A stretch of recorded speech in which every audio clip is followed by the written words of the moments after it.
Now out from Cauldron Films is a film that I've actually owned for decades and never got around to watching. This is Frankenstein 80.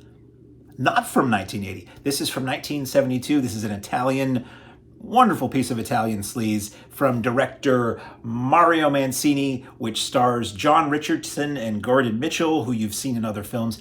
And it's not technically good, but entertaining. How about that? And I can say a movie's not good, but I really like it a lot. So this film, it's another Frankenstein movie set contemporarily in 1972. And the basic story is, I'm not gonna tell you the whole story.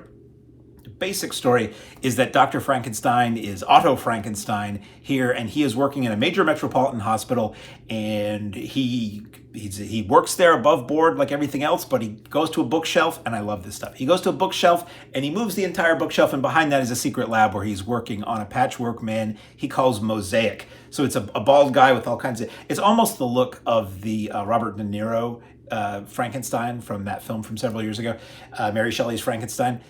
The thing about Mosaic is that he's not content to just live in the lab. He likes to go out on the stroll at night. And indeed, the film opens with this cloaked figure murdering a woman in some kind of alley or staircase at night, and then like slicing her open and removing an organ. So like under the credits from the get-go, this is a classy film. So it's this mix of, the Mosaic going out on the town at night and, brutalizing prostitutes and women, killing them, brutalizing them, having his way with them, not always in that order, and the police trying to find out who's doing this, and Dr. Frankenstein just trying to keep it all under wraps and trying to keep his creation calm, cool, collected, and contained. Part of the plot too is that there's another doctor, Dr. Schwartz, who has a serum that he keeps in just like a glass in a fridge, and it says Schwartz's serum. Which has amused me, sorry.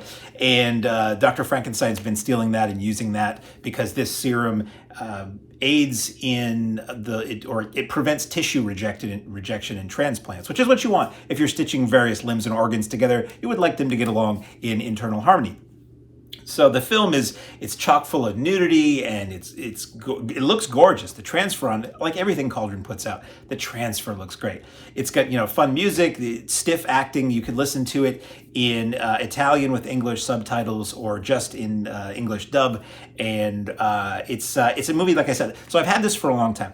Years ago, I went to, it was a great video store, great independent video store in Brattleboro, Vermont called First Run Video, and they had a really deep, eclectic collection of DVDs, later Blu-rays. They had Laserdiscs when I first started going there, and a lot of VHS, and they wouldn't get rid of anything unless, I guess, it was a total non-renter or if it was upgraded. So if something came out on DVD, they get rid of the tape. So I was there once, and I was able to pick up Frankenstein 80 on the old clamshell Gorgon videotape with this really crude, drawing piece of artwork of Mosaic holding a bone about to thump somebody, which is one of the more gruesome and bizarre scenes in the film, is that Mosaic has sort of chased this woman for some reason into it's like a cold storage, well-lit cold storage facility. There's all these sides of beef. It's like the back part of a butcher shop or something.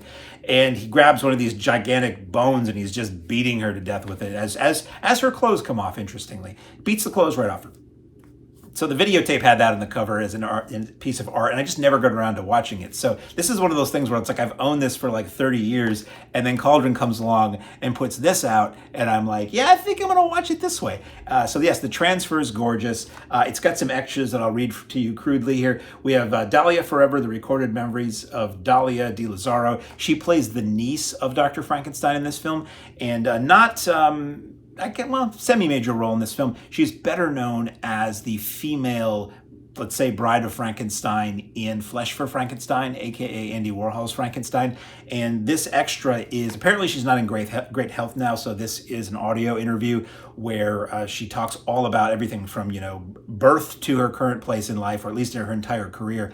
And she talks a lot about Flesh for Frankenstein. So if you want to know about the inner workings of how that movie was made and working on the set of that movie, there's some kind of amazing stories and what her life was like in the wake of that. This is a really good extra. It focuses on Frankenstein 80 as well, but I almost want to say there was more content here about Flesh for Frankenstein than there is Frankenstein 80.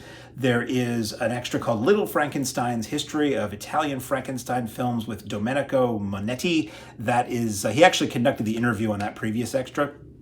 He sits there in a chair like I am with you, only his is shot better. And he talks all about the history of Frankenstein on film in Italy. And apparently it's a pretty rich history that goes back to the earliest days of film. The earliest depiction of Frankenstein on film was a silent film that they only have one frame of, and you get to see that frame. And they basically talk about every depiction of Frankenstein in Italian cinema from the earliest days of film up into I want to say the 90s or early 2000s. So that's a really interesting, as a person who loves film history, like world film history, and especially if it deals with horror and cult and weird stuff, that's a really cool extra.